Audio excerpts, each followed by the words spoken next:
54장. 그날은 사물에 흔히 있는, 즉 태양이 뜨겁게 빛나고 바람은 차갑게 부는 날이었다. 따라서 햇빛이 비치는 곳은 여름 같고 그늘은 겨울 같은 날이었다. 우리는 모두 두꺼운 선원용 모직 외투를 입었고 나는 가방을 하나 따로 들었다. 이 세상에서의 내 모든 소유물 가운데 나는 그 가방에 채워 넣을 수 있는 몇 가지 필수품들 외에는 아무것도 가져가지 않았다. 어디로 갈 것이며 무엇을 할 것이며 또 언제 돌아올 것이며 하는 문제들에 대해서는 전혀 몰랐다. 그런 문제들로 내 마음을 괴롭히지도 않았다. 내 마음은 오로지 프로비스의 안전에만 집중되어 있었기 때문이다. 나는 문간에 멈춰 서서 뒤를 돌아보며 그저 지나가는 한순간 동안 만약 내가 그 방을 다시 보게 된다면 어떤 달라진 상황에서 그렇게 될까 하고 한번 궁금히 여겨보았을 뿐이었다. 우리는 템플의 선착장으로 꾸물거리며 천천히 내려갔다. 그러고는 그곳에서 마치 배를 타고 강으로 나갈지 완전히 결정하지 못하기라도 한 것처럼 꾸물거렸다. 물론 나는 보트와 그 밖의 모든 것이 만반의 준비가 되어 있도록 미리 조치해 놓았더랬다. 템플 선착장에서 일하는 두세 명의 파충류 같은 뱃사공 말고는 우리를 볼 사람이 아무도 없었지만 우리는 얼마간 망설이는 모습을 보인 후에야 보트에 올라타고 출발했다. 허버트가 뱃머리에 앉았고 나는 키를 잡았다. 그 시각이 8시 30분경 거의 만조 무렵이었다. 우리의 계획은 다음과 같았다. 조수가 9시에 썰물로 바뀌기 시작해 우리를 싣고 3시까지 떠내려갈 텐데 우리는 다시 밀물로 바뀐 후에도 어두워질 때까지 물결을 거슬러 계속 노를 저어 내려갈 생각이었다. 그러면 우리는 그레이브스 엔드를 지나 켄트와 에섹스 사이에 있는 그 긴 직선 유역에 충분히 도달해 있을 것이었다. 그곳은 강이 넓고 한적하며 강변에 사람들도 거의 살고 있지 않고 외딴 여인숙들만 드문드문 박혀 있는 곳이었다. 우리는 그중 한 곳을 골라 휴식처로 삼고 그곳에서 밤새 머물러 있을 작정이었다. 함부르크행 기선과 로테르담행 기선은 목요일 아침 9시경에 런던을 출발할 예정이었다. 우리는 우리가 어디에 있는가에 따라서 어느 시각에 그 기선들을 기다려야 할지 알 수 있을 것이며 어느 것이든 먼저 오는 기선을 소리쳐 잡아 탈 셈이었다. 만약 혹시라도 무엇가 잘못되어 우리가 그 배에 올라타지 못하게 될지라도 우리에게는 또 다른 기회가 있을 것이었다. 우리는 각 기선의 특징과 차이점을 잘 알고 있었다. 마침내 목적한 일의 실행에 착수했다는 안도감이 너무나 큰 나머지 나는 몇 시간 전에 내가 처했던 상황을 실감하기 어려울 정도였다. 상쾌한 아침 공기와 햇살, 강 위를 미끄러지는 보트의 움직임, 그리고 흐르는 강물 그 자체. 이 모든 것은 나를 새로운 희망과 생기로 가득 채웠다. 나는 보트 안에서 그토록 쓸모없이 앉아있는 것이 창피한 느낌이었다. 하지만 내 두 친구들보다 노를 더 잘 젓는 사람들이 별로 없었는 바 그들은 하루 종일 지속될 것 같은 힘찬 동작으로 노를 저어 나갔다. 그 당시 템즈강의 중기선 교통량은 현재 수준에 훨씬 못 미쳤으며 따라서 배사공들이 젓는 배들이 지금보다 훨씬 많았다. 바닥이 평평한 화물용 너벅선과 도철단 석탄 운반선 그리고 연안 무역선 등은 아마 지금만큼이나 그 수가 많았을 것이다. 하지만 전기선의 수는 크건 작건 지금의 10분의 1 아니 20분의 1도 안 되었다. 아직 이런 시각이었는데도 그날 아침은 경주용 보트가 많이 오갔으며 조수를 타고 하류로 내려가는 너벅선들도 많이 보였다. 가판 없는 작은 배를 타고 템즈강의 여러 다리 사이를 왕래하는 것은 그 당시에는 지금보다 훨씬 쉬웠고 또 흔한 일이기도 했다. 그래서 우리는 많은 소형 보트와 그룹배들 사이를 뚫고 경쾌하게 앞으로 나아갔다. 곧 구런등교를 지났고 이어서 빌링스케이트 구시장과 거기에 정박한 굴 채취선과 네덜란드 어선들 그리고 화이트 타워와 반역자들의 문 등을 지나 겹겹이 늘어선 선박들 사이로 들었었다. 곧 눈앞에 리스, 에버딘 또는 글래스고행 기선들이 나타나는데 짐을 싣거나 내리는 중인 이들 기선은 우리가 그 옆을 지나갈 때 강물 위로 엄청나게 높이 솟은 것처럼 보였다. 다음으로 수십 척의 석탄 운반선들이 눈앞에 나타났다. 이 배들의 갑판 위에서는 인부들이 무거운 석탄 더미를 상대로 발판 계단을 뛰어내리며 도르래를 잡아당겨 그 석탄 더미를 끌어올린 다음 배전 너머의 너벅선에다 와르르 쏟아 붓고 있었다. 이번에는 바로 다음날 뜨날 로테르담행 기선이 눈앞에 나타났으며 우리는 그것을 눈여겨 잘 보아두었다. 그 뒤로 역시 바로 다음날 뜨날 함부르크행 기선도 보였는데 우리는 그 배의 길게 내민 선수목 아래를 지나갔다. 그러더니 마침내 이제 내 심장이 빠르게 뛰는 가운데 고물 쪽에 앉아있는 나에게 바로 밀폰드 강둑과 밀폰드 선착장이 보이기 시작했다. 그가 거기 있니? 허버트가 말했다. 아직 없어. 좋았어. 그는 우리를 볼 때까지는 내려오지 않기로 했어. 그의 창문 신호는 보이니? 여기서는 잘 안 보여. 아니야. 이제 보이는 것 같아. 자, 이제 그가 보인다. 자, 두 사람 다 힘껏 져. 자, 이제 그만. 허버트, 노를 위로 올려. 우리는 배를 선착장에 잠깐 동안 가볍게 갖다 댔다. 그러자 그가 배에 올라탔고 우리는 다시 떠났다. 그는 선원용 망토 차림에 범포로 만든 검정색 가방을 들고 있었으며 내가 마음속으로 바랄 수 있는 만큼 템스강의 도순사처럼 보였다. 사랑하는 얘야. 그는 내 어깨에 팔을 두르고 자리에 앉으며 말했다. 약속을 지켜주었구나. 잘했다. 고맙다. 고마워. 우리는 다시금 겹겹이 늘어선 선박들 사이로 들어갔다. 그러고는 그 사이를 들어갔다 나왔다 하면서 녹슨 쇠사슬 줄과 삼으로 만든 낡은 밧줄과 까닥거리는 부표들을 피하고 떠내려가는 부서진 바구니들과 나무 조각과 톱밥 덩어리들을 잠시 물속에 가라앉히거나 밀어내기도 하고 또 떠내려가는 석탄 찌꺼기들을 헤치기도 하며 나아갔다. 다시 배 사이로 들어갔다 나왔다 했고 선덜랜드 항구의 존 호의 바람을 향해 연설하는 남자 형상 이물 장식과 야무스 항구의 베치호의 단단하고 딱딱한 젖가슴에 뭉툭한 두 눈이 머리에서 3cm나 튀어나온 여자 형상 이물 장식 아래를 지났고 그러다 또다시 배들 사이로 들어갔다 나왔다 하면서 조선소 마당의 망치질 소리, 목재를 자르는 톱 소리, 뭔지 모를 물건에 쾅쾅 부딪히는 기계 소리, 물이 새어 들어간 배의 펌프질하는 소리, 닷 감는 기구가 돌아가는 소리, 바다로 출항하는 백고동 소리, 갑판 너머로 알아들을 수 없는 욕설을 외쳐대는 선원들과 그것에 응답하는 진배 선원들의 고함 소리 등을 들으며 나아갔다.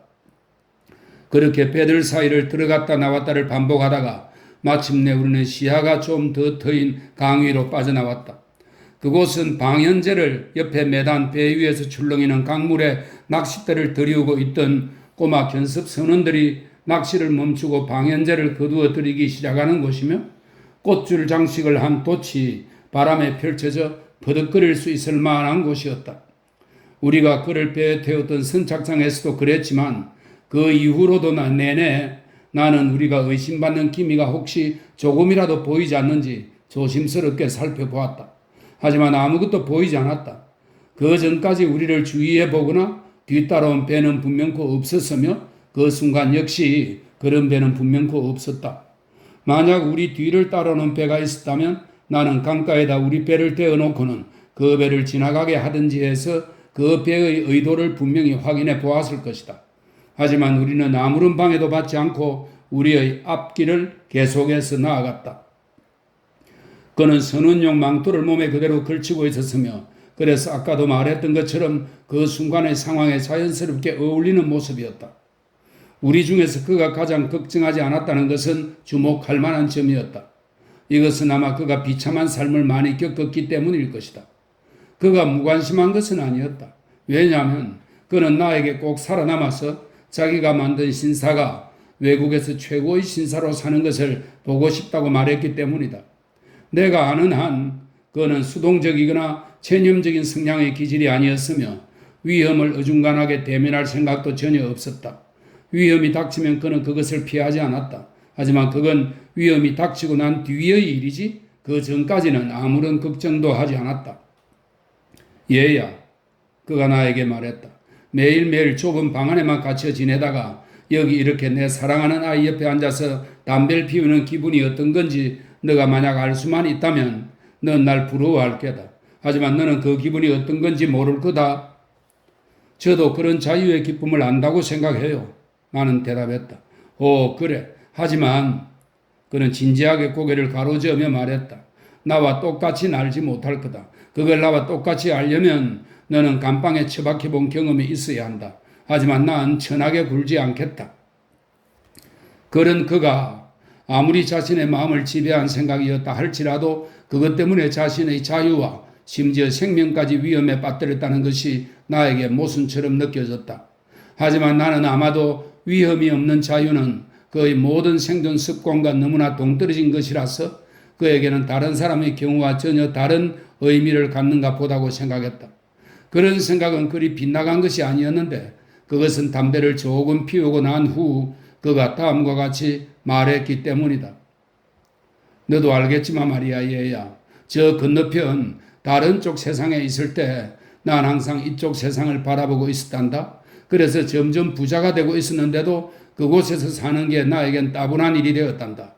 거기선 모든 사람이 이 메그위치를 알고 있었고 이 메그위치는 어디든 마음대로 오고 가고 할 수 있었으며 아무도 나에 대해 골치 아파하지 않았지. 하지만 얘야, 여기 이쪽에서는 사람들이 나를 그처럼 편하게 여기질 않는단다. 적어도 내가 지금 어디 있는지 안다면 그들은 몹시 불편해 할 거다. 모든 게 잘 되어 간다면 나는 말했다. 몇 시간 내로 당신은 다시 완전히 자유롭고 안전하게 될 거예요. 글쎄다. 그는 숨을 한번 길게 들이쉬며 대답했다. 나도 그러길 희망한다. 그리고 물론 그렇게 되리라고 생각하시겠죠? 그는 보트의 배전 너머로 손을 물속에 담갔다. 그러고는 나에게 이제 익숙한 것이 된 그 부드러워진 태도로 얼굴에 미소를 띠며 말했다. 그래, 그렇게 생각하는 편이다 얘야. 지금 우리처럼 이렇게 조용하고 편안하게 나아가기는 정말이지 어려운 일일 거다. 하지만 말이다. 막 담배를 피우면서 한 생각인데 아마도 배가 너무나 부드럽고 기분 좋게 물 위를 떠내려가고 있어서 그런 생각이 들지 않았나 싶다. 내가 지금 만지는 이 강물의 밑바닥을 들여다볼 수 없는 것처럼 우린 다음 몇 시간 후의 일을 내다볼 수 없는 거란다. 마찬가지로 우린 내가 이 강물을 잡을 수 없는 것처럼 시간의 흐름도 잡을 수 없지. 자, 보거라. 내 손가락 사이로 흘러서 빠져나가 버리지 않니? 그러면서 그는 물방울이 떨어지는 손을 들어 올려 보였다. 당신의 얼굴만 아니라면 저는 당신이 약간 낙심해 있다고 생각했을 거예요. 조금도 그렇지 않단다. 얘야, 그저 너무나 조용히 흘러가고 있고 또 뱃머리에 찰랑대는 저 잔뭇길들이 일종의 일요일 찬송과 곡조처럼 들려서 그런 것뿐이란다. 게다가 아마 내가 좀 늙어가고 있는 모양이지? 그는 얼굴에 평온한 표정을 띈 채 파이프를 다시 입에 물었다. 그리고 우리가 이미 영국을 빠져나오기라도 한 것처럼 차분하고 만족한 태도로 앉아 있었다. 하지만 그는 우리가 충고하는 말에는 마치 끊임없이 공포에 떨고 있는 사람처럼 아주 순종적으로 응했다. 가령 우리가 맥주를 몇 병 보트에 갖다 두기 위해 강가에 들렀을 때 그도 배 밖으로 나가려고 했는데 그때 내가 그에게 배에 그대로 있는 게 제일 안전할 것이라고 생각한다고 넌지시 말하자 그는 그러니 얘야 하고 말하더니 그대로 얌전히 다시 자리에 앉았던 것이다. 강 위에서는 공기가 차갑게 느껴졌다. 하지만 화창한 날이었고 햇살이 매우 기분 좋게 비치고 있었다. 조수는 세차게 흘렀다. 나는 조수의 힘을 조금도 허비하지 않도록 주의했고 또 우리가 힘차게 노를 저었으므로 우리는 더할 나위 없이 잘 나아가고 있었다. 조수가 빠져나감에 따라 가까이 있는 숲과 언덕이 알아채지 못할 만큼 조금씩 보이지 않게 되었고 배는 높아져가는 진흙투성이 강둑 사이로 점점 낮게 내려앉았다. 하지만 우리가 그레이버스 엔드를 벗어날 때까지도 조수는 아직 우리와 같은 방향이었다. 우리가 보호하는 프로비스가 망토를 둘러쓰고 있었으므로 나는 일부러 강에 떠있는 세관선 옆을 배 한두 척 거리 내로 가깝게 지나쳤다. 그리고 그렇게 지나친 뒤에는 조수의 흐름을 타며 두 척의 이민선과 나란히 나아가기도 했고 앞가판에서 군인들이 우리를 내려다보고 있는 커다란 수송선의 이물 밑으로 지나가기도 했다. 곧 조수의 흐름이 완만해지기 시작했다. 그러자 정박 중이던 배들이 방향을 바꾸기 시작했다. 배들은 모두 곧 완전히 방향을 바꾸었고 새로 시작된 밀물을 이용해 풀구역까지 올라가려는 배들이 우리 쪽으로 함대처럼 때를 지어 밀려오기 시작했다. 그래서 우리는 강변 쪽에 가까이 붙은 채 이제는 가능한 한 조수의 힘을 안 받도록 애쓰는 한편 얕은 여울과 진흙둑을 조심스럽게 피하면서 계속 나아갔다. 노를 젓는 내 두 친구는 이따금 1, 2분 동안 배를 조수에 맡겨가며 노를 전 덕분에 아직 너무나 싱싱한 상태였다.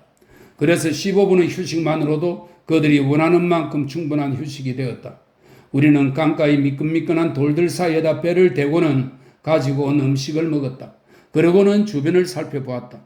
그곳은 우리 고향 습지대와 같이 평평하고 단조로운 것으로 지평선이 멀리 희미하게 보였다. 그러는 동안 굽이진 강물을 출렁거리며 맴돌았고 그 위에 있던 커다란 부표들도 빙글빙글 맴돌았으며 그 밖의 모든 것들은 정지된 채 조용히 멈춰 있는 것처럼 보였다. 왜냐하면 이제는 밀려오던 배들 중 마지막 배가 우리가 아까 지나쳐온 마지막 저수위 지점을 돌아서 지나간 데다 그 뒤를 이어 집더미를 싣고 갈색 돛을 단 커다란 초록색 너벅선도 지나간 뒤였기 때문이다.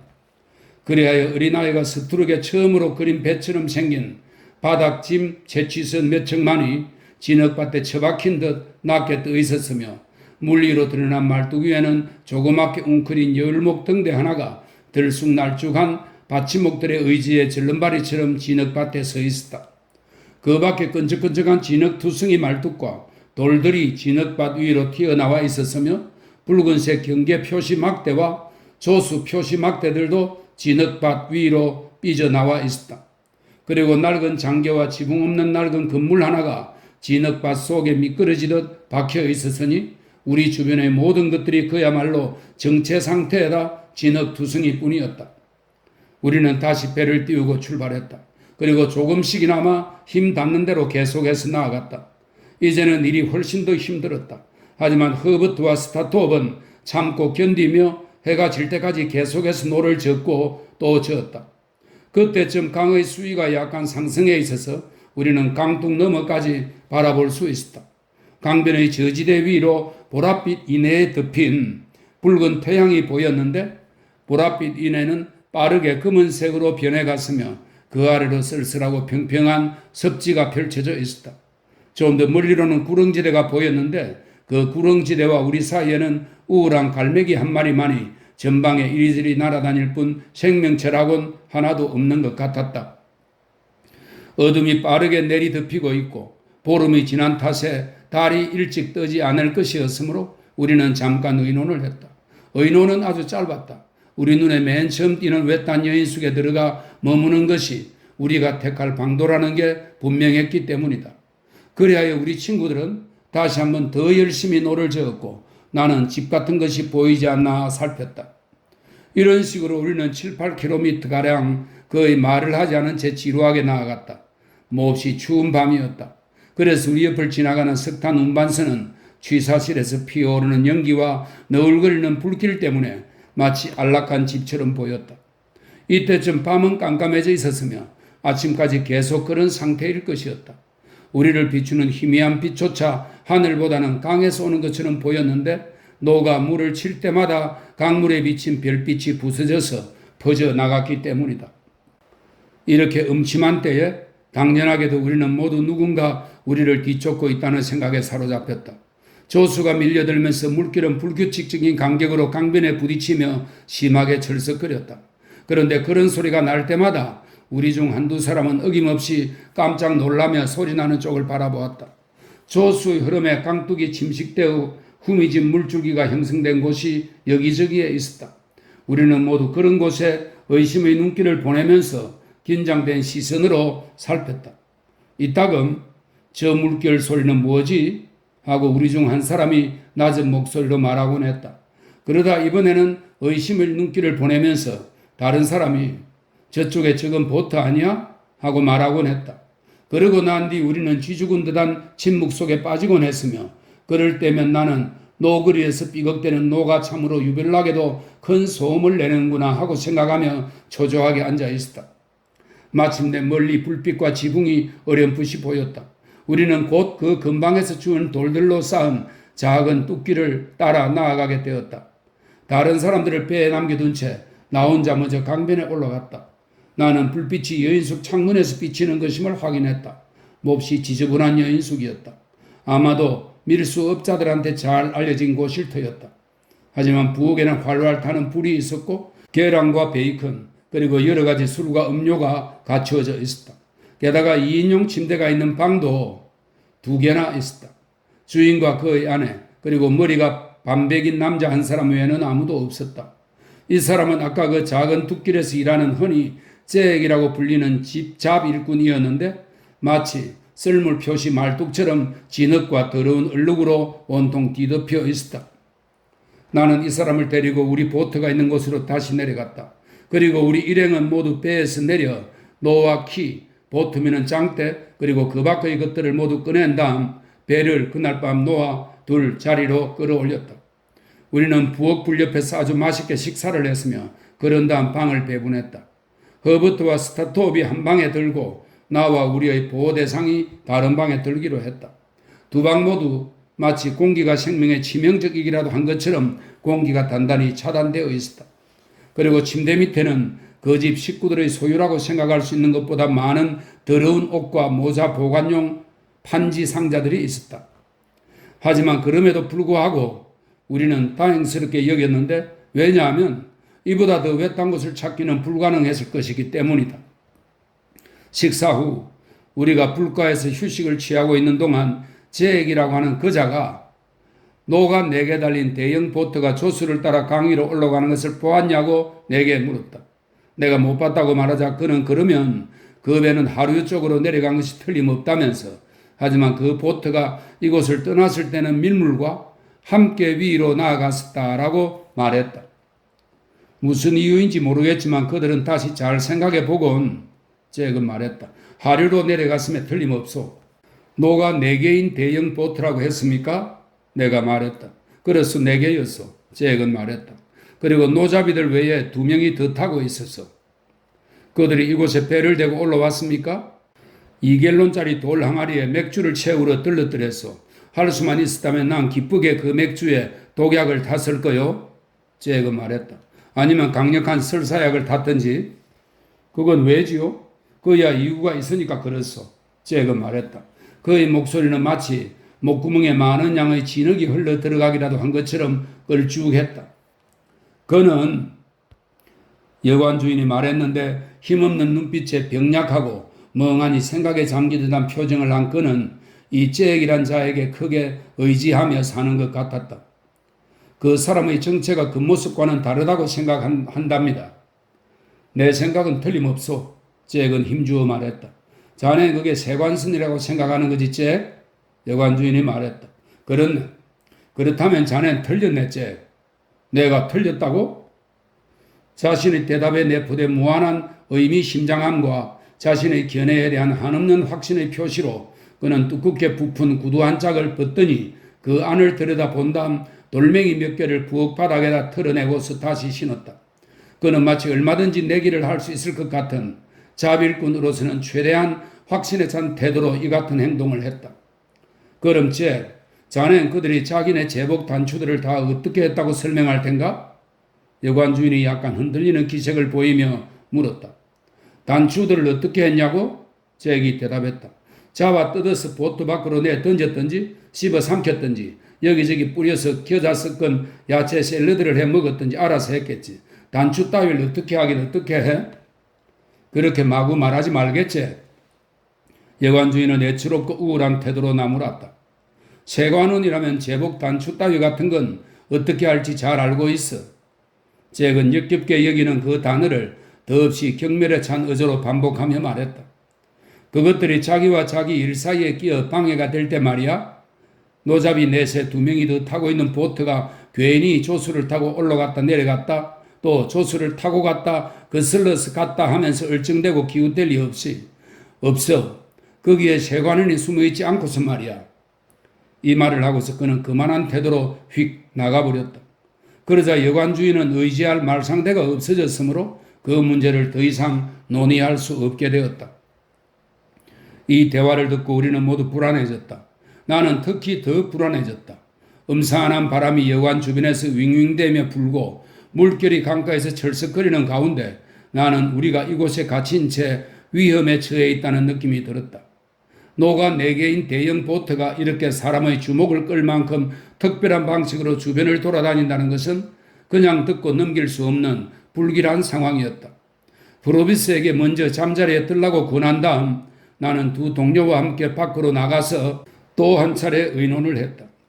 이 집에 계속 머무르며 기선이 도착하는 시간 가까이까지 기다릴 것인지 아니면 내일 아침 그곳을 떠날 것인지 그것이 우리가 논의한 문제였다. 우리는 전체적으로 볼 때 지금 있는 곳에서 기선이 오기 1시간 전쯤까지 있다가 때가 되면 기선이 진행할 항로로 나가서 조수를 따라 편하게 떠내려가며 기다리는 것이 좀 더 나은 방침이라고 판단했다.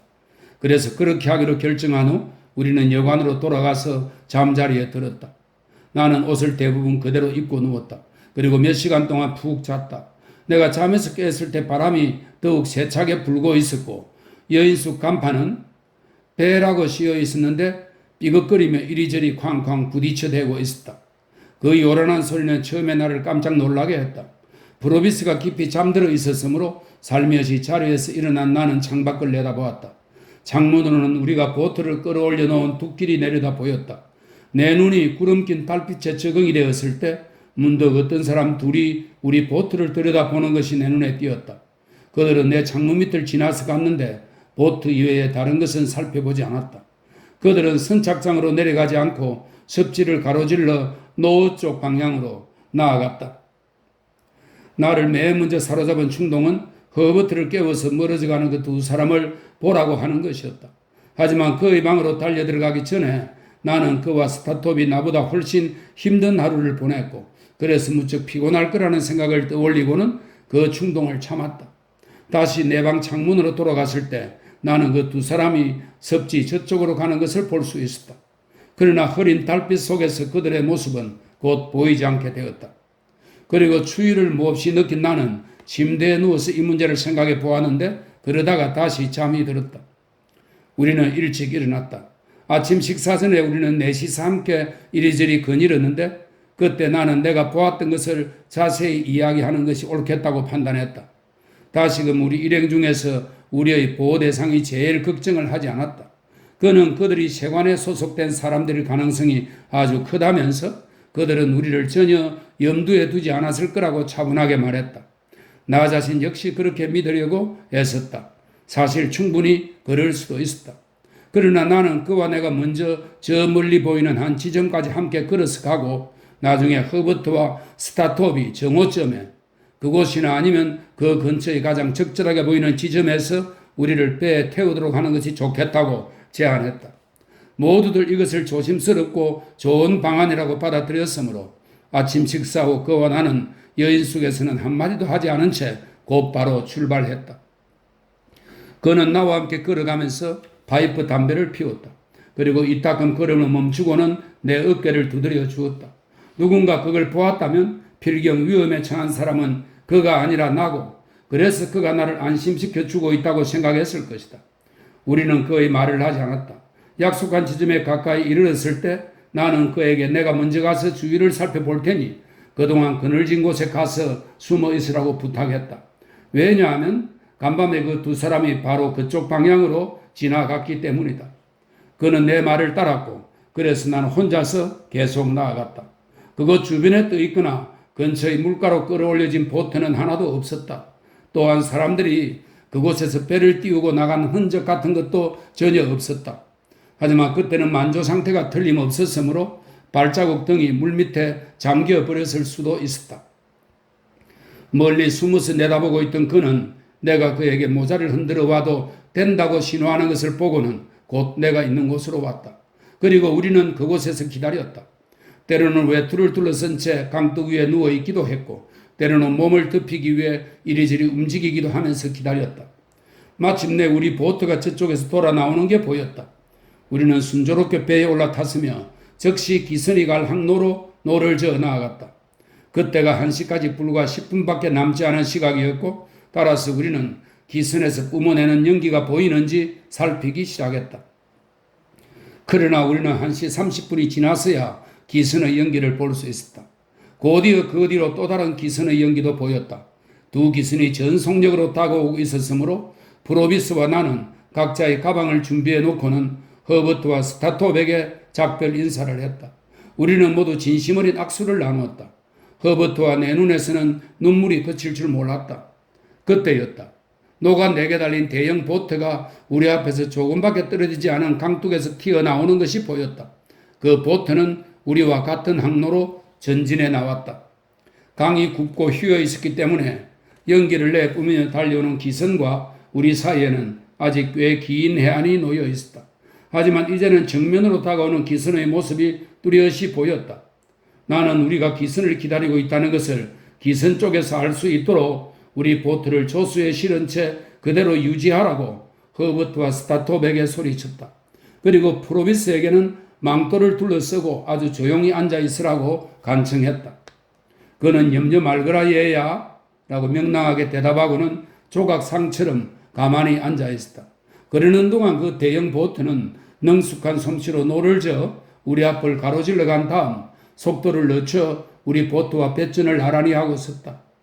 그리고는 노를 저을 수 있을 만큼의 공간만 남겨놓은 채 우리가 노를 저으면 자기네도 한두 번 젓고 우리가 노를 멈추고 떠내려가면 자기네도 떠내려가면서 우리와 계속 나란히 나아갔다. 노잡이가 아닌 두 사람 중 한 명은 키 줄을 잡고서 우리를 주의 깊게 바라보았다. 다른 한 명은 프로비스만큼이나 몸을 꽁꽁 싸매고 있었는데 잔뜩 움츠린 채 우리를 쳐다보며 키를 잡은 사람에게 귓속말로 무언가를 지시하는 것처럼 보였다. 두 보트 어느 쪽에서도 말은 한마디도 하지 않았다. 몇 분 후 스타톱은 어느 기선이 먼저 오고 있는지 알아보고는 얼굴을 마주하고 앉아있는 나에게 낮은 목소리로 함부르크행이야 하고 말해줬다. 기선은 매우 빠른 속도로 우리에게 다가오고 있었으며 기선의 외륜이 물을 치며 회전하는 소리가 점점 크게 들려왔다. 마침내 기선의 그림자가 우리 위로 완전히 드리워질 만큼 가까워졌다고 생각한 순간 대형 보트가 우리를 소리쳐 불렀다. 나는 왜 그러냐고 대답했다. 당신 내 배에는 귀한 유영수가 타고 있어. 키 줄을 잡은 사람이 말했다. 거기 망토를 둘러쓰고 있는 사람이 바로 그자요. 그의 이름은 에이블 맥위치며 일명 프로비스라고 하오. 나는 그자를 체포하겠어. 따라서 그가 순순히 복종하기를 그리고 당신들은 협조해 주기를 요구하는 바요. 이 말과 동시에 그는 노를 젓는 자기 부하들에게 아무런 구두지시도 내리지 않고 자신의 대형 보트를 우리 배에 충돌시켰다. 그들은 갑자기 노를 한번 세차게 앞으로 젓더니 노를 거두어들인 다음 우리를 향해 비스듬히 돌진해 왔는데 우리가 그들이 뭘 하는지 미처 깨닫기도 전에 우리 배전에 충돌해 있었다. 이러한 사태는 기선 위에 큰 소동을 일으켰다. 기선 위의 사람들이 우리한테 외치는 소리가 들려왔고 외륜을 정지시키라고 명령하는 소리가 들렸으며 뒤이어 외륜이 정지하는 소리도 들려왔다. 하지만 나는 기선이 제동되지 않은 채 우리 위로 계속 돌진해 오는 것을 느낄 수 있었다. 같은 순간 나는 대형 보트의 키를 잡았던 자가 자신이 체포하려는 내 죄수의 어깨를 손으로 붙잡는 것을 보았고 두 보트가 조수의 힘에 밀려 빙그르르 회전하는 것을 보았으며 기선에 타고 있던 모든 승무원들이 미친 듯이 배 앞쪽으로 달려 나오는 것을 보았다. 역시 똑같은 순간에 나는 내 죄수가 벌떡 일어나서 자기를 체포하려는 사람 너머로 몸을 기울이더니 대형 보트 안에 움츠리고 있던 자의 목에서 망토를 잡아당기는 것을 보았다. 여전히 똑같은 순간에 나는 드러난 그자의 얼굴이 바로 오래전에 보았던 그 다른 죄수의 얼굴이라는 것을 알아보았다. 역시 똑같은 순간에 나는 그 얼굴이 공포로 하얗게 질린 결코 잊을 수 없는 표정을 한 채 뒤로 기울어지는 것을 보았으며 기선 위에서 커다란 고함 소리가 나는 것과 함께 물속에 무언가 크게 첨벙 떨어지는 소리를 들었다. 그리고 우리 보트가 내 발밑에서 푹 꺼지는 것을 느꼈다. 불과 한순간이었지만 나는 수천 개의 물방아 바퀴살에 부딪히며 수천 개의 번쩍이는 불빛과 한없이 싸우된 느낌이었다. 그 순간이 지나자 나는 대형 보트에 끌어올려져 있었다. 허버트도 스타톱도 거기 있었다. 하지만 우리 보트는 사라지고 없었으며 두 명의 죄수도 보이지 않았다.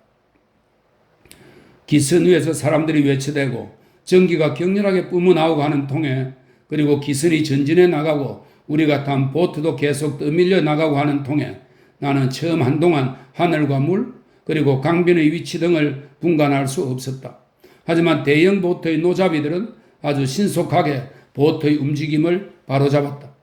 그리고는 몇 번 빠르고 강하게 노를 저어 앞으로 나아간 뒤 노젓기를 중단하고는 모두들 말없이 그리고 열심히 고물 쪽 수면을 살피기 시작했다. 이었고 검은 물체 하나가 물속에 보였는데 그것은 조수에 실려 우리 쪽으로 내려오고 있었다. 아무도 말을 하지 않았다. 하지만 키를 잡은 사람이 손을 위로 올리자 노잡이들은 모두 부드럽게 역방향으로 노를 저었으며 물체 앞쪽으로 배를 똑바로 유지시켰다. 물체가 가까워졌을 때 나는 그것이 매그위치가 헤엄쳐 오는 것임을 알아보았다. 하지만 그는 자유롭게 헤엄치고 있지 않았다. 그는 배에 끌어 올려졌으며 그의 손목과 발목에는 즉시 쇠고랑이 채워졌다. 대형 보트는 다시 균형을 잡았고 수면 위를 말없이 열심히 살피는 일이 다시 시작되었다. 하지만 이제 로테르담행 기선이 나타났고 무슨 일이 일어났는지 모르는 게 분명한 듯 빠른 속도로 다가왔다. 그 기선이 고함 소리를 듣고 정지했을 때쯤 두 기선 모두 이미 우리를 지나 멀리 떠내려가고 있었고 우리는 기선이 남긴 요동치는 물결 속에서 위아래로 출렁거리며 떠 있었다. 모든 것이 고요해지고 두 기선이 사라진 오랜 뒤까지 찾는 일은 계속되었다. 하지만 모두들 이제는 가망이 없다는 걸 잘 알고 있었다. 마침내 우리는 찾기를 포기했다. 그리고 우리가 얼마 전에 떠났던 여인숙을 향해 강변을 따라 배를 저어갔다. 여인숙에서는 크게 놀라며 우리를 맞았다. 이곳에서 나는 매그위치를 편하게 해줄 것들을 좀 얻을 수 있었다. 그는 가슴을 아주 심하게 다치고 머리에도 깊은 상처를 입은 상태였다. 그는 자신이 기선의 용골 밑으로 들어갔고 그래서 위로 떠오르다가 머리를 부딪힌 것 같다고 말했다.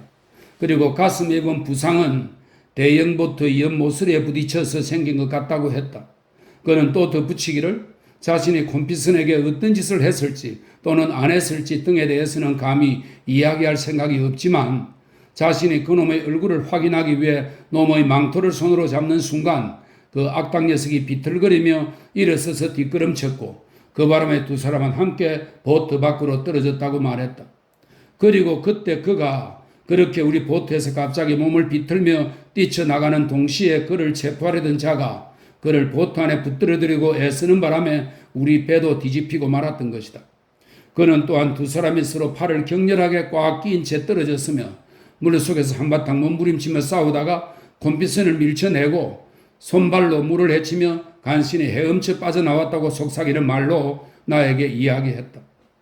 그가 이렇게 나한테 말한 내용이 정확한 사실이라는 것을 나는 의심할 이유가 전혀 없었다. 대형 보트의 키를 조종했던 그 경관도 그들이 보트 밖으로 떨어진 상황을 이와 똑같이 설명했다. 내가 이 경관에게 여인숙에 있는 여분의 옷가지들을 구입하여 죄수의 젖은 옷을 갈아입힐 수 있게 해달라고 부탁했을 때 그는 기꺼이 그 부탁을 들어주었다. 다만 죄수가 소지하고 있는 것은 모두 압수해야 한다고만 말했을 뿐이었다. 그리하여 예전에 내 손에 맡겨진 적이 있던 그 돈지갑은 경관의 손에 넘어갔다.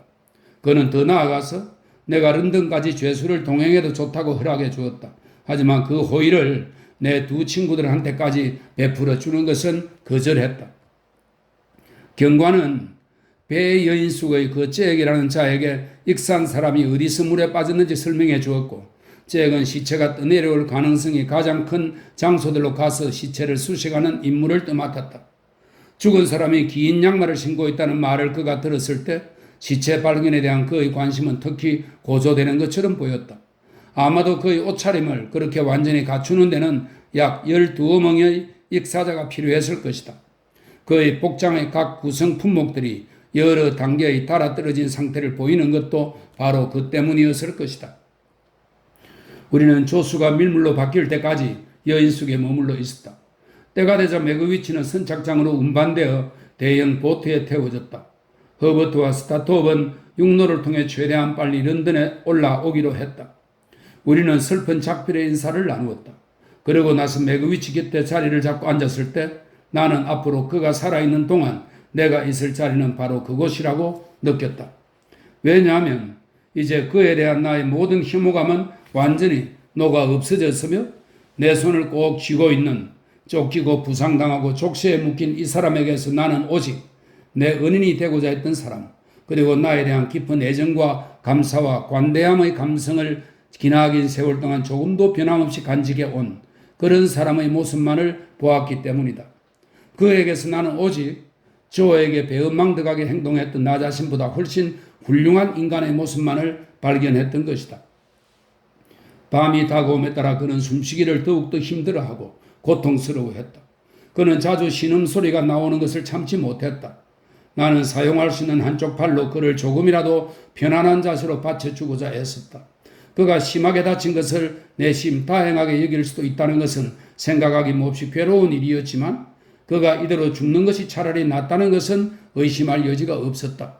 그의 신원을 확인해 줄 수 있는, 그것도 기꺼이 그렇게 해줄 사람들이 아직 얼마든지 많이 살아있다는 것, 그것은 의심할 수 없는 사실이었다. 그가 관대한 처벌을 받으리라는 것, 그것은 기대할 수 없는 일이었다. 악질적인 인간으로 재판정에 세워졌고 그 이후로 탈옥했다가 또다시 재판을 받았으며 종신형을 받고 간 유형제에서 돌아온 자, 게다가 그를 체포하도록 도운 사람을 죽게 만들기까지 한 자, 바로 그런 인간으로밖에 여겨지지 않을 테니 말이다.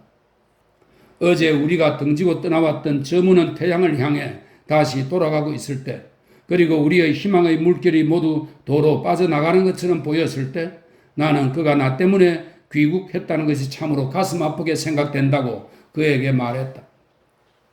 사랑하는 얘야, 그는 대답했다. 난 내가 위험을 무릅쓰고 그렇게 한 걸 아주 만족스럽게 여긴다. 난 내 아이를 만나보았고 또 그는 이제 나 없이도 신사가 될 수 있으니까 말이다. 아니다. 될 수 없었다. 우리가 배에 나란히 앉아있는 동안 나는 그 점에 대해 생각해 보았더랬다. 그렇다. 될 수 없었다. 나에게 그럴 의향이 있고 없고를 떠나서 나는 이제 외미기했던 암시의 의미를 분명히 깨달았다. 예상컨대 유죄 판결을 받는 순간 그의 재산은 국가에 몰수되고 말 것이었다. 이보거라 얘야, 그가 말했다. 너 같은 신사가 나한테 속해 있다고 알려지는 건 이제 좋지 않다. 그저 우연히 외믹과 함께 오게 된 것처럼 날 보러 오도록 하거라. 난 이제 내 인생의 마지막으로 재판정에 서게 될 텐데 그때 내가 늘 바라볼 수 있는 곳에 앉아 있었다오. 내가 바라는 건 그것뿐이다. 당신 가까이에 있는 것이 허락되는 한, 나는 말했다. 저는 당신 곁을 결코 떠나지 않겠습니다. 하나님께 빌며 말하건대 당신이 저에게 그랬던 것처럼 저도 당신에게 충실하게 행동하겠습니다. 나는 내 손을 쥐는 그의 손이 떨리는 것을 느꼈다. 보트 바닥에 누운 채로 그는 고개를 돌렸다. 나는 그의 목구멍에서 예의 그 짤깍 하는 소리가 나는 것을 들었다. 그 소리 역시 그의 다른 모든 부분과 마찬가지로 부드러워져 있었다. 그가 이 문제를 언급한 것은 다행스러운 일이었다. 왜냐하면 그로 인해 나는 그렇지 않았으면 너무 늦을 때까지 미처 생각하지 못했을 사항을 때마침 머릿속에 떠올릴 수 있었기 때문이다. 그것은 바로 나를 부자로 만들려는 그의 희망이 물거품이 되었다는 사실을 그에게 결코 알릴 필요가 없다는 점이었다.